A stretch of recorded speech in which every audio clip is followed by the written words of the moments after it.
It's okay.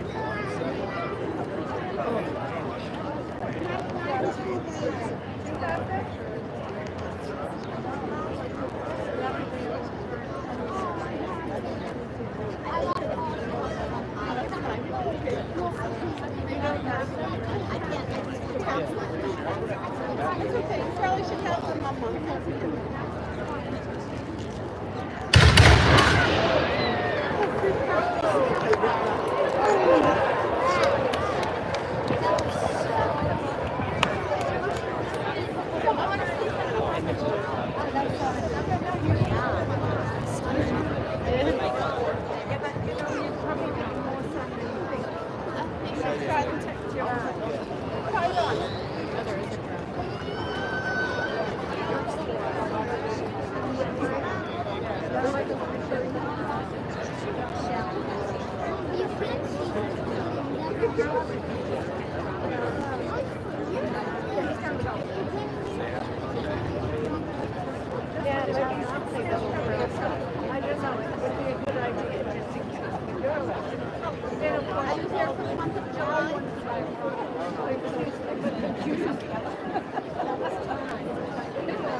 All these truths be self-evident, that all men are created equal, that they are endowed by their Creator with certain unalienable rights, but among these is life, liberty, and the pursuit of happiness. Ladies and gentlemen, welcome to Boston as we celebrate the 249th anniversary of the signing of the Declaration of Independence.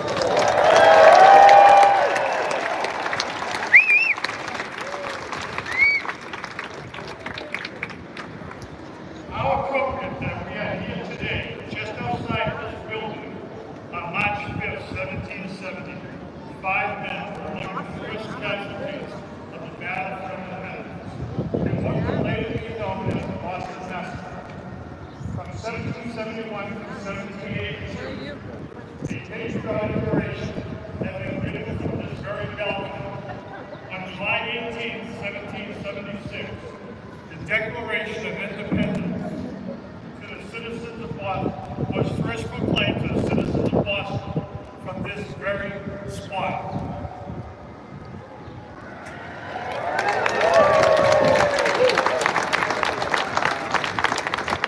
As in Revolutionary times, I ask our trumpeter to sound the assembly.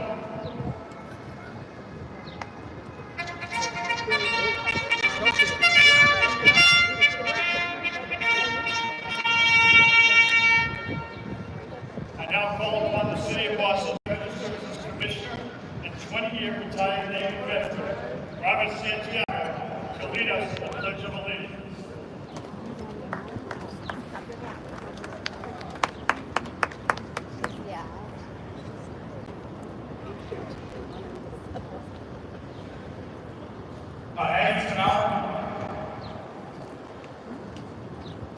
In Boston, the Pledge of Allegiance holds a unique importance for us all. These 31 words affirm the values and the freedom that the American flag represents and are recited while tasting the Stars and Stripes.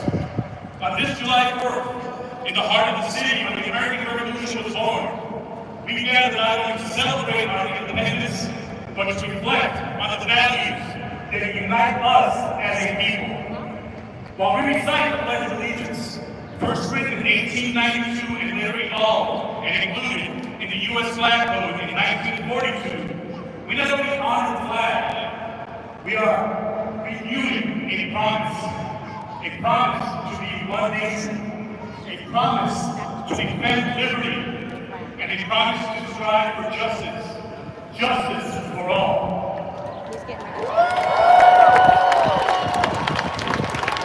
That promise was first spoken right here in Boston, from the Boston Massacre to the Boston Tea Party, the Battle of Bunker Hill, and the evacuation of Dorchester Heights, just to name a few. This city played a pivotal role in sparking the very idea of what we know as America. These streets are filled with the spirit of those who believe in something bigger than themselves, a future built on freedom and a shared purpose. As we look ahead to the 250th anniversary of this great nation, the pledge reminds us of our story that is still being written.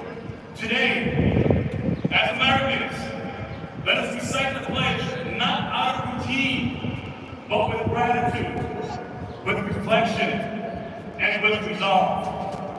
Let it remind us of the generations who sacrificed for all the freedoms that we enjoy today. So please, at this time, remove any headdress with your right hand and hold it while resting your right hand over your heart. And for those veterans and those in uniform, hand salute.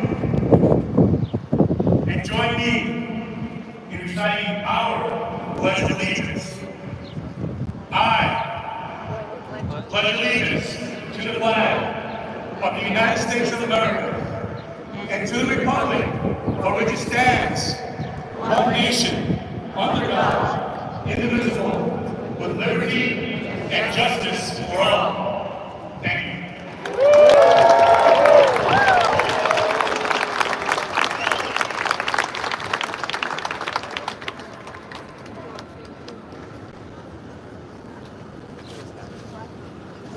Thank you, Commissioner Santiago.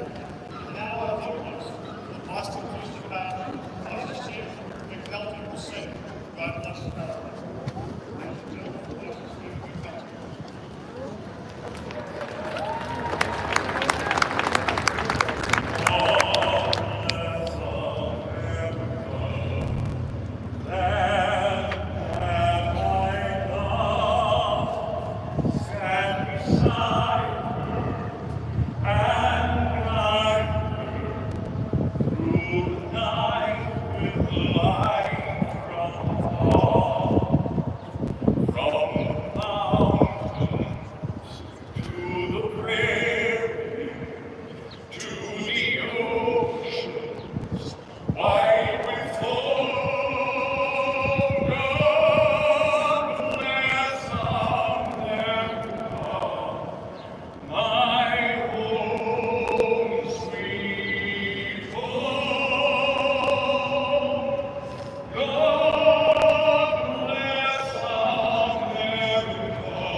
Captain Stephen Colella, Captain Committee of the Ancient Nautical Artillery,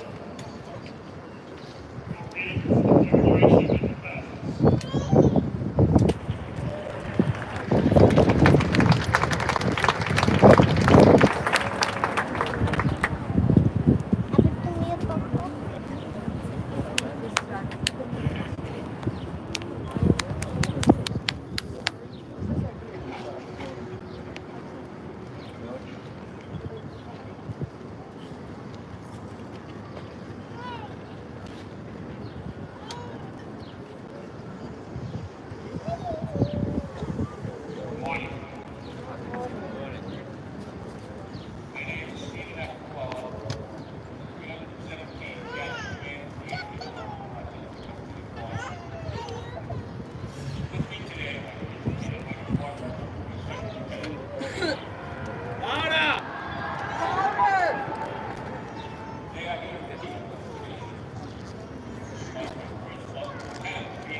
By the colonial legislature, and it is the third oldest in the world, followed or preceded only by the Swiss Guards, formed in 1506, and the Nautical Artillery Company of London, formed in 1537. Before we arrived here today at the old State House, we laid wreaths away at the graves of John Hancock, Samuel Adams, and Robert Treat Payne at the Granary Burial Ground. These three patriots, John Quincy Adams and Elbridge Gerry, signed to be the best defendants from Massachusetts. John Adams is buried in Quincy. Elbridge Gerry is buried in Washington, D.C. After the Declaration was signed, copies were sent by horseback to the various colonies. A copy arrived in Boston on July 18, 1776, and it was from this balcony that a member of our company, Colonel Thomas Crafts, a painter by trade and a patriot for the colonies, read it to the citizens of Boston. Since that day, every year, 4th of July, the captain of the company reads the Declaration of Independence. Today, it is my proud honor to read the Declaration the 249th time.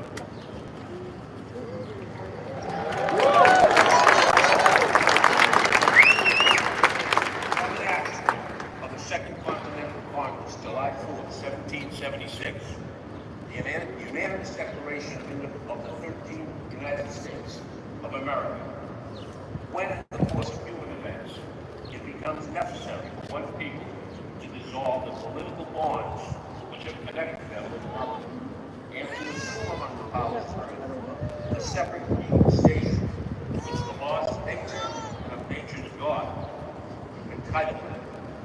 A decent respect for the opinions of mankind requires that they should declare the causes which compel them to this separation. We hold these truths to be self-evident, that all men are created equal by their Creator, that they are endowed by their Creator with certain inalienable rights, that among these are life, liberty, and the pursuit of happiness, that to secure these rights, governments are instituted among men, deriving their just power from the government, that whenever any form of government becomes destructive of these ends, it is the right of these people to alter or to abolish it, and to establish new government, laying its foundation on such principles and organizing its powers in such form as to them seem most likely to affect their safety and happiness. Prudence indeed dictates that governments long established should not be changed from light or transient causes. And accordingly, all experience of mankind has shown that mankind is far more disposed to suffer evil when evils are sufferable than to correct themselves by abolishing the existing forms they are accustomed to.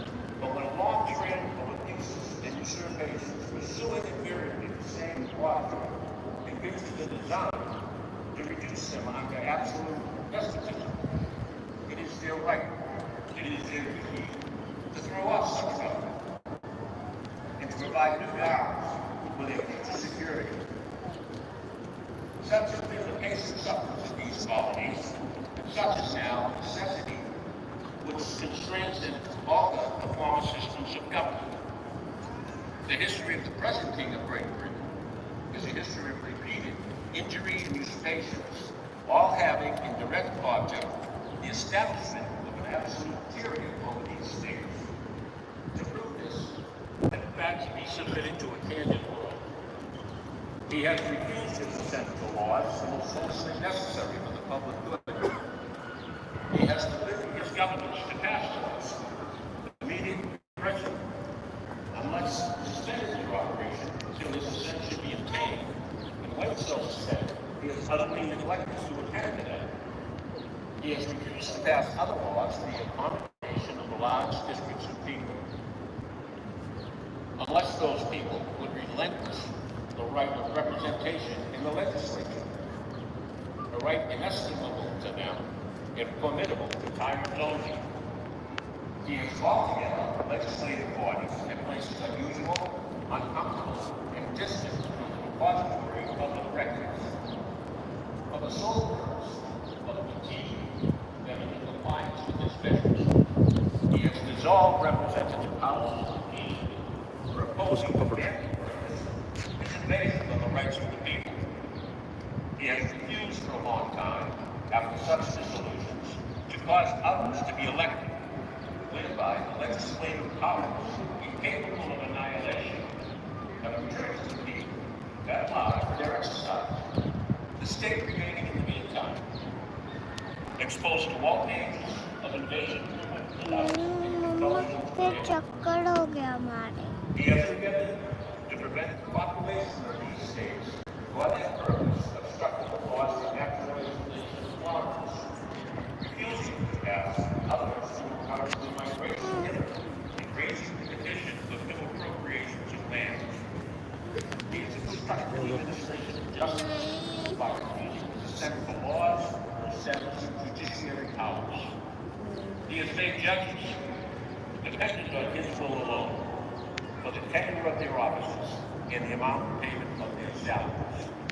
He has erected a multitude of new offices and sent hither swarms of officers to harass our people and eat up their substance. He has kept among us, in times of peace, a standing army without the consent of our legislature. He has affected to render the military independent of and superior to civil power. He has combined with others to subject us to a jurisdiction foreign to our Constitution and unacknowledged by our laws, giving his assent to their acts of pretended legislation, acquiring large quantities of armed funds, protecting them by a mock trial from punishment for any murders which they may commit on the inhabitants of these states, for cutting off our trade with all parts of the world, for imposing taxes on us without our consent, for depriving us in many cases of trial by jury, for transporting us beyond seas to be tried for pretended offenses, for abolishing the free system of English laws in the neighboring provinces, establishing therein an arbitrary government, and enlarging its boundaries so as to render it at once an example of invention of introducing the same absolute rule to our colonies, but taking away our jobs, abolishing our most valuable laws, and altering fundamentally the form of our government, for suspending our own legislature and declaring themselves invested with power to legislate over us in all cases whatsoever. He has advocated government here by declaring us outpost protection and waging war against us. He has, under our siege, ravaged our coasts, burned our towns, and destroyed the lives of our people. He is at this time transporting large armies of foreign mercenaries to lead the world of death, desolation, and destruction and tyranny all over God, with circumstances of cruelty and perfidy, scarcely parallel in the most barbarous ages, and totally unworthy of the head of a civilized nation. He has betrayed our fellow citizens and captured the high seas in their arms against their country, or in becoming executioners of the irregular, but perform themselves by their hands. He has incited domestic insurrection amongst us, has endeavored to bring on the inhabitants of our frontiers the Bristol Indian savages, whose known of warfare, undistinguished destruction of all respects and conditions. In every stage of the oppressions, we have petitioned for redress in our most humble terms. Our repeated petitions have injured only by repeated injury. A prince whose character is thus marked by every act which may find a tyrant is unfit to be the ruler of the world. Nor have we been wanting in attention to our British brethren. We have won them from time to time by the attempts by their legislature to extend an unwarrantable jurisdiction over us. We have reminded them of our circumstances, of our emigration, settlement here, and we have appealed to their native justice and magnanimity, and we have appointed them with the ties of our common kindred to disavow these usurpations, which would inevitably interrupt our connection and correspondence. They do have endeavored in the course of justice and continuity. We must therefore acquiesce in the necessity to denounce our separation and hold them as we hold the rest of the world. Enemies in war, in peace, friends. We therefore, the representatives of the United States of America in general terms, assemble on the elders, judges of the world, in recognition of our intentions. Duplicated by the authority of the liberties of the Islamic, solemnly published in the these measures are and are right, like to be free and independent states, and that they are absolved from all allegiance to the nation, and that all political connection between them and the state of Britain is and must be totally dissolved. That is, free and independent states. They have full power. So levy war, conclude peace, contract alliances, establish commerce, and to do all the acts and things which independent states may have right to do. And for the support of this declaration, with a firm reliance on the protection of divine providence, we mutually pledge to each other our lives, our fortunes, and our sacred honor. On behalf of the nation and honor of our gentlemen,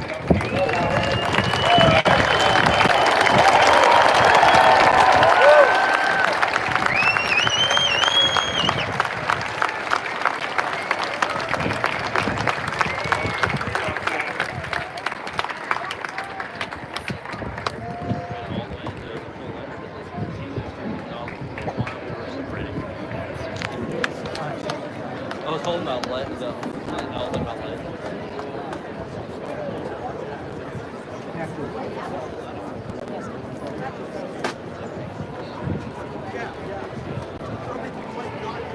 Thank you, Captain Siegel.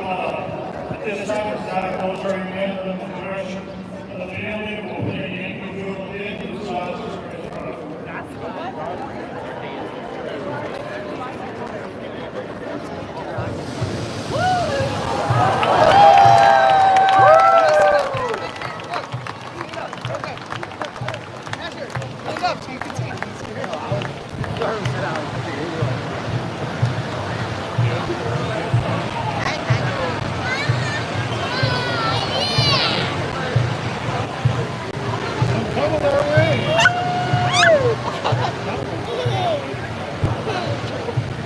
What's this, Aya? It's not cotton candy. Wow.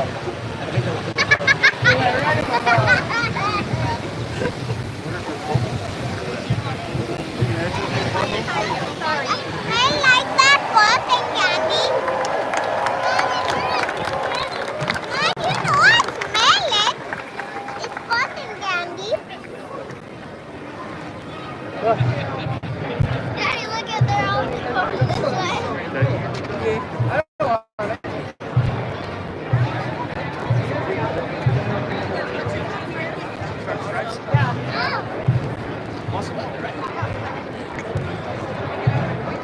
Whole bunch. It's all in the air.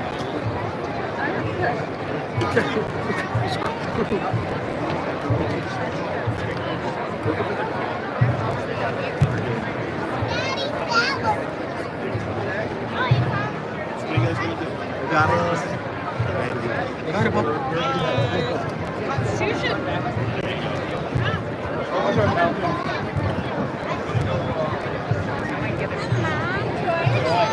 I smell it. It's funny.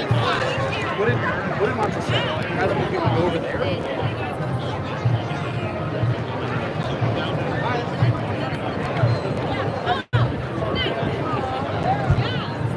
Oh, I think we're gonna work our way back that way to the.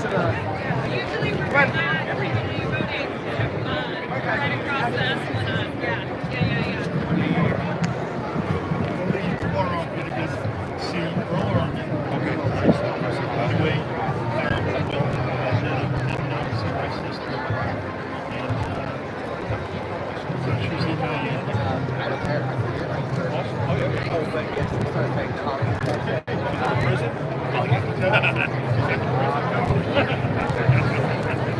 Great people. Got my feelings. Oh yeah. Lieutenant Tommy Keegan's daughter is. Oh, really? He's on the phone.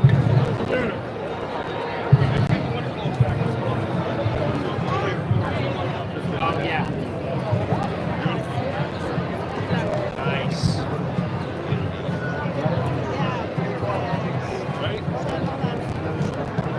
We celebrate how many pounds you lost.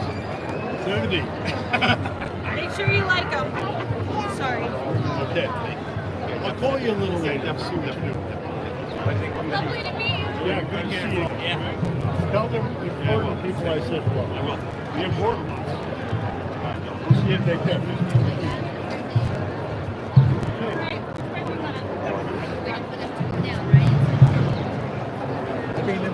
Oh, hey. Here, very nice. Very nice. Where'd you guys get the flags?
I got this guy. Everything's straight. Sen.